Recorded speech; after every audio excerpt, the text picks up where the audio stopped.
बाबा रामदेव, राम राज्य में बाबर प्रेमियों के लिए कोई जगह है? आप ही बताओ, ये सब बाधाएं दूर करते हैं, आप बताओ जी। हमारे प्रदीप मिश्रा जी, मतलब बाबर प्रेमियों के लिए कोई जगह है, सनातन शत्रुओं के लिए कोई जगह है? प्रदीप मिश्रा जी। राम राज्य में, जी, राम राज्य में सबके लिए जगह है, तो बाबाओं के लिए जगह क्यों नहीं होगी? तो जो बाबर के वंशज है ना जी, उनको ये मानना चाहिए कि बाबर का अंतिम वंशज कौन था रे देश में, जो देश छोड़ के फिर भागना पड़ा था, जिसको? बहादुर शाह जफर। मैं उसको बोलता हूं बहादुर शाह डफर। तो बाबर के वंशजों का वही हाल होगा जो बहादुर शाह जफर का डफर का हाल हुआ।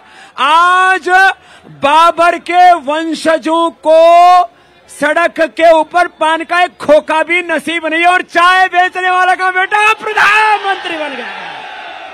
यह है राम भक्ति का परिणाम, कि जो अपने आप को मुगलों का वंशधर मानते हैं उनके जीवन में दरिद्रता के सिवा कुछ नहीं है, और जो अपने आप को राम भक्त कहते हैं वो चाय वाले का बेटा प्रधानमंत्री बन गया। और राम लला हमारे टेंट से दिव्य भव्य मंदिर में आ गए। और अभी तो गर्भगृह के निर्माण के बाद अब तो शिखर छुएगा, और ये शिखर राम मंदिर का ही नहीं, ये सनातन का स्वर शिखर छुएगा, और पहले भारत में और फिर पूरी दुनिया राम के आदर्शों पर चलेगी, और राम राज्य पूरी दुनिया में आएगा। तो बाबा, मैंने वही सवाल फिर से पूछ रहा हूँ, सनातन शत्रुओं का, बाबर प्रेमियों का कोई जगह है या नहीं है? कह दीजिए, मतलब नहीं है या है, सब बता दीजिए मेरे को। अब आपस में हम मिलते हैं तो क्या बोलते हैं? राम राम। क्या बोलते हैं? बोलो राम राम। जय सिया राम। बोलो सीताराम। सीताराम बोलते हैं, जय सिया राम बोलते हैं, जय श्री राम बोलते हैं। और जो राम राम नहीं बोलता तो फिर राम नाम सत है। तो ये जो राम के नहीं वो किसी के। अच्छा, ये क्या चल रहा है देश में? बॉयकॉट है। राम सबके आराध्य हैं, राम सबके पूज्य हैं, और जो मुसलमान राम को पूज्य नहीं मानते, भाई उनके भी पूर्वज तो राम ही है। और अपने जो बाप को नहीं मानता ना भाई, वो किसी का नहीं हो सकता। नहीं बाबा, लेकिन आप मोदी जी को क्रेडिट क्यों सिर्फ मोदी जी को क्रेडिट क्यों देते हैं? अच्छा, भाई ये तो मंदिर क्यों ना दे? मंदिर तो कोर्ट से बन रहा है ना, कोर्ट के फैसले से बन रहा है। कोर्ट भी यही था, जज भी यही थे, वकील भी नहीं यही थे, लेकिन राम मंदिर इन्हीं के शासन में बन रहा है मेरे भैया। इसलिए राजनीतिक श्रेय मोदी जी को। अरे अभी तो जय श्री राम बोलो भाई, जय श्री राम, जय श्री राम। सुनो सुनो सुनो सुनो, अब यहाँ राम बड़े हैं कि बोलो मोदी जी? जय सिया राम। तो हम मोदी जी का शासन देश में हो, लेकिन अयोध्या में राम का अनुशासन। तो देखो, राजनीतिक श्रेय मोदी जी को जाता है, और संगठनात्मक श्रेय आरएसएस को और विश्व हिंदू परिषद को जाता है, और साधु संतों को धार्मिक, आध्यात्मिक, सांस्कृतिक श्रेय जाता है। और जिन्होंने अपने प्राणों की आहुति दे दी प्रदीप मिश्रा जी, उन बलिदानियों को श्रेय जाता है। और इसलिए उन सबको एक बार जय सिया राम। लेकिन बाबा, मंदिर का विरोध तो कुछ साधु संत भी कर रहे हैं। ये जो विरोध कर रहे हैं महात्मा जी, आप ही बताओ प्रदीप मिश्रा। मंदिर का विरोध तो साधु संत भी कर रहे हैं। अधूरा मंदिर है, मुहूर्त ठीक नहीं है, गलत समय है, मंदिर का विरोध तो साधु संत भी कर रहे हैं। देखिए, पूर्व में भी राम जी महाराज के समय पर क्या विरोध नहीं हुआ? तो सब समय की अवस्था में इस राघव जी की धरा पर, अवध में सब आएंगे, थोड़ा समय के अनुसार आएंगे। ऐसा नहीं कि नहीं आएंगे, पर आएंगे जरूर। जी, आचार्य बालकृष्णन।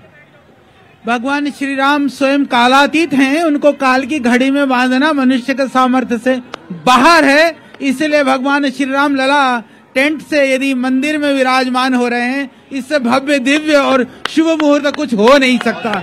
और इसके लिए ये जो लाखों लाखों करोड़ों चेहरों की जो मुस्कुराहट है वो बता रही है इस शुभ मुहूर्त कुछ हो नहीं सकता। तो बोलिए जोर से जय श्री राम।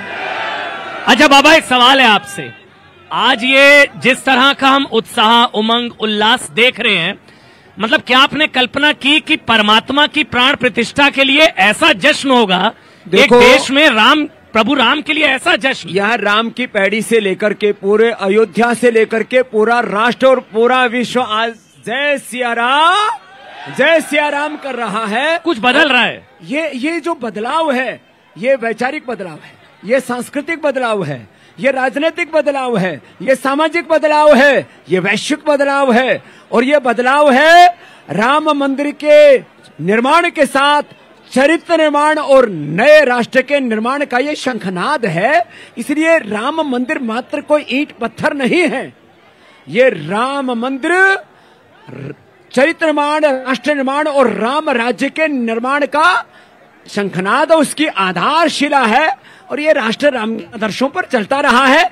और एक बात ये बताओ, राम जी का मुहूर्त कौन निकालेंगे साहब? जो राम क्या बात है? सबके काल के निर्धारक है, उसके काल का निर्धारण ये आदमी करेंगे? क्या बात है साहब। और दूसरी बात, अधूरा मंदिर। अरे मंदिर राम पूरे तो उनका मंदिर भी, उनका गर्भगृह है भी, और राम स्वयं शिखर है हमारे सनातन के संस्कृति के। राम हमारे धर्म के शिखर है, रामो विग्रहवान धर्म है। तो राम का शिखर कोई पुरुष बनाएगा? अरे वो तो परम पुरुष है, परात्पर ब्रह्म है। ये राम श्रद्धा भी है, ठीक, राम हमारा कर्म है, आचरण भी है जी, राम हमारी भक्ति है। रमन्ते ज्ञान भक्ति कर्म योगिनः यस्मिन् स रामः।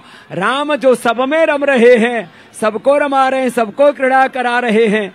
और जैसे पूज्य आचार्य वाक्शन जी ने कहा, राजा कालस्य कारणम, एक तो काल का निर्धारण राजा करता है, दूसरा काल का निर्धारण राम जी करते हैं, हमारे प्रदीप जी जो है महाकाल जी, महाकाल शिव करते हैं काल का निर्धारण। तो जहां राम है वहां शुभ ही शुभ है, मंगल ही मंगल है। बोलो मंगल भवन अमंगल हारी, ओ मंगल भवन अमंगल हारी, द्रवहु सुध सरथ अजिर बिहारी। राम सिया राम जय जय राम, राम सिया राम जय जय राम, राम सिया राम जय जय। तो राम जी सबका मंगल करते, वहां कोई अमंगल हो सकता है क्या? तो ये जो डरा रहे हैं ना, अरे अशुभ हो जाएगा, जहां राम है वहां कोई अशुभ नहीं। ये डर इसलिए रहे हैं, जो डराया जा रहा है कि अब अयोध्या के बाद अगला नंबर फिर मथुरा का लग जाएगा, फिर काशी का लग जाएगा। लगना ही चाहिए, लगना चाहिए। क्यों मिश्रा जी? वो तो नंबर लग ही गया उसमें कुछ सोचना नहीं है, मथुरा का नंबर लग गया। अच्छा बताओ, काशी विश्वनाथ मथुरा अयोध्या में मंदिर नहीं होगा तो क्या मक्का मदीना में होगा? अब देखो चारों तरफ यहाँ धर्म का शंखनाद है। ये यहाँ धर्म तंत्र भी है, यहाँ लोकतंत्र भी है, यहाँ विधि विधान है, और राम ही भारत के संविधान भी हैं। एक आखिरी सवाल, क्या विपक्ष के पास ऐतिहासिक मौका है प्रायश्चित का? क्या वो मौका गंवाने जा रहा है? 22 जनवरी दोबारा नहीं आएगी, कहा जा रहा है जो 22 को नहीं आएंगे वो 24 में भी नहीं आएंगे। देखो मैं यहाँ राजनीतिक बात नहीं करूंगा, लेकिन एक बात जरूर कहूंगा, जो राम जी से विमुख हो जाएंगे वो सत्ता से भी विमुख होंगे ही, सो होंगे, राजनीतिक मोक्ष हो जाएगा।